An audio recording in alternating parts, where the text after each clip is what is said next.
बैसाख का महीना है ना, जितने यहाँ बैठे और जितने आस्था चैनल पर सुन रहे और जितने फेसबुक यूट्यूब पर कथा श्रवण करना, प्रयास करना, बैसाख के महीने में अष्टमी तिथि को महीने में मिट्टी के पात्र में जो रात्रि भर जल रखा हो, मिट्टी के पात्र में, अगर आपके पास में घड़ा हो, हंडा हो, नी हो तो दिया हो, दीपक हो, कुल्लड़ हो, कोई भी तुम्हारे पास में जो मिट्टी का पात्र उसमें जल भरना, वो जल बैसाख के महीने की किसी भी सोमवार के दिन या किसी प्रदोष के दिन या बैसाख महीने के शिवरात्रि के दिन वो मिट्टी के पात्र का जल अपने घर के प्रत्येक व्यक्ति का स्पर्श कराकर उस मिट्टी के पात्र के जल को तांबे के पात्र में डाल लीजिए और घर के प्रत्येक व्यक्ति का स्पर्श करा लीजिए और शंकर भगवान पर कुंदकेश्वर महादेव के नाम से समर्पित करिए। कभी जीवन में पीछे पलट कर देखने की जरूरत नहीं पड़ेगी, आप जाकर जल चढ़ाएंगे। आप भी बना लो एक नियम कि बैसाख महीने की शिवरात्रि मुझे भी शंकर भगवान को अपने दिल की बात कहते हुए, अपने मन की बात कहते हुए, रोग मुक्ति के लिए, कार्य सिद्धि के लिए, धन वैभव संपदा के लिए, समृद्धि के लिए मुझे भी जल चढ़ा, ये भी जल चढ़ा। एक लोटा पानी शिव जी को, उसमें बेलपत्र डालने के बाद हेड लें, उस जल को या कोई मिट्टी का सकोरा हो, बर्तन हो, घड़ा हो, कलश हो, उसमें भरा हुआ रखा हो, वो तांबे के पात्र में डाल लो, उसको ले जाकर चढ़ा लो। और एक और चीज का ध्यान रखना,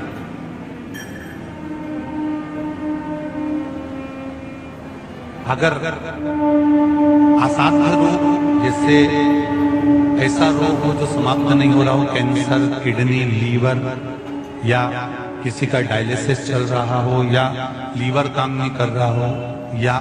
शरीर की कोई हड्डी जुड़ नहीं रही हो, तो जो जल शिवजी को लोग चढ़ा रहे हैं वो जल को आचमन कर लेना। और आचमन शंकर भगवान की छोटी बेटी अशोक सुंदरी के नाम से करना, उसका केवल अशोक सुंदरी के नाम से। और शंकर भगवान की सबसे छोटी लड़की अशोक सुंदरी नंदनवन में पैदा हुई, जन्म नंदनवन में जन्म। नंदनवन मतलब काशी। घर के छोटे बच्चों को भी बोलो, बड़ों को भी बोलो, बुजुर्ग को भी बोलो, चलो एक लोटा पानी चढ़ा के आते हैं, चलो। अगर कैंसर का रोग है या किडनी या लीवर या बुखार, पेट से जुड़ा हुआ,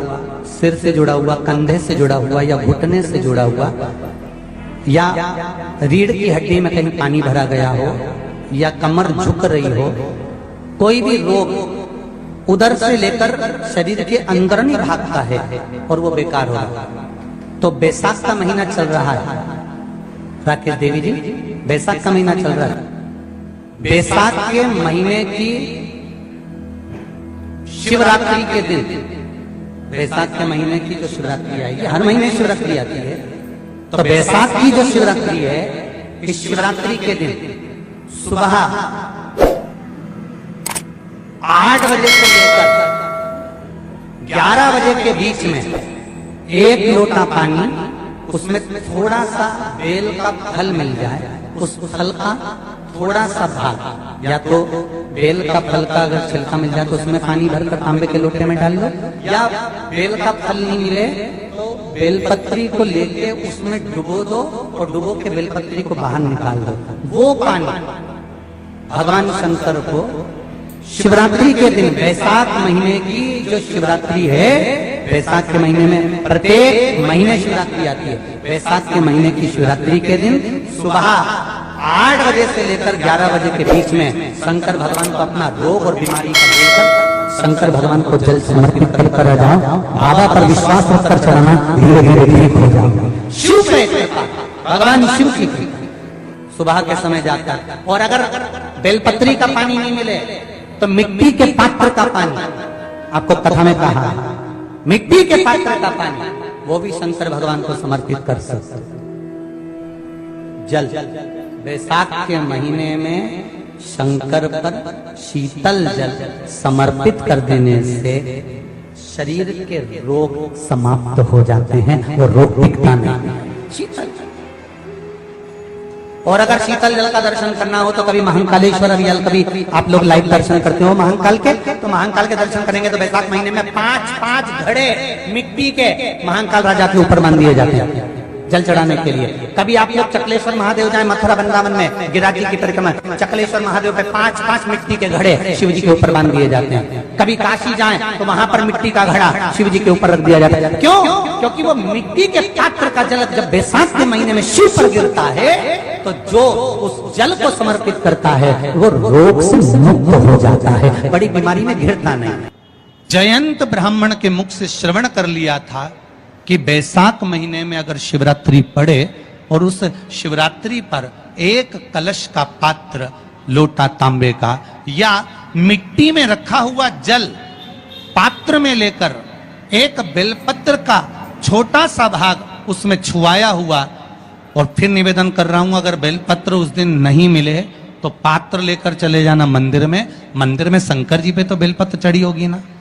अरे बोलो तो जरा, चढ़ी होगी ना। उसी बेलपत्र को धोकर फिर जल के पात्र में उसको छुआकर फिर शंकर भगवान को भावों से, दिल से जो चाहते हो, धन वैभव संपदा सत्ता या रोग से मुक्ति, चाहे उदर से जुड़ी हो। हाँ, एक चीज का ध्यान करना, अगर संपदा के लिए, विवाह के लिए या विद्या के लिए या अन्य चीजों के लिए आप शिव जी को जल चढ़ा रहे हो तो उसके जल को उठाकर नहीं लाना है। और अगर रोग के लिए जल चढ़ा रहे हो कि मुझे ये तकलीफ है, घर में ये बीमारी चल रही है या रोग चल रहा है या किडनी का या लीवर का या कैंसर का या ब्लड प्रेशर का, तो जो जल तुमने समर्पित करा उसको लेकर आकर आचमन भी करना। कौन से दिन? जम के बोलो जरा। शिवरात्रि। शंकर कह रहे हैं, माँ उमा से, माँ पार्वती से मेरा महेश कह रहा है,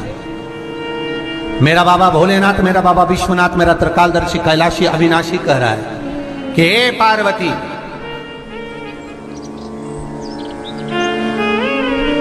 एक बीला, एक बेल जो मुझे समर्पित करता है और समर्पित करने के बाद उस बेल की महत्वता देखिए, जो बैसाख महीने में बाबा शंकर को जो चढ़ाया जाता है और 1000 अश्वमेध यज्ञ का पुण्य फल हम प्राप्त कर लेते हैं मात्र एक फल चढ़ाकर, मात्र एक फल चढ़ाकर। हे पार्वती, संसार का मनुष्य जब मुझे वो बेलपत्र समर्पित कर, वो बेल का फल समर्पित करता है, पार्वती वो फल जो मुझे चढ़ता है, फिर मैं भले नर्मदा के जल से निकला हुआ कंकर शंकर क्यों ना हूं, फिर चाहे मैं गंगा के जल से निकला हुआ कंकर शंकर क्यों ना हूं,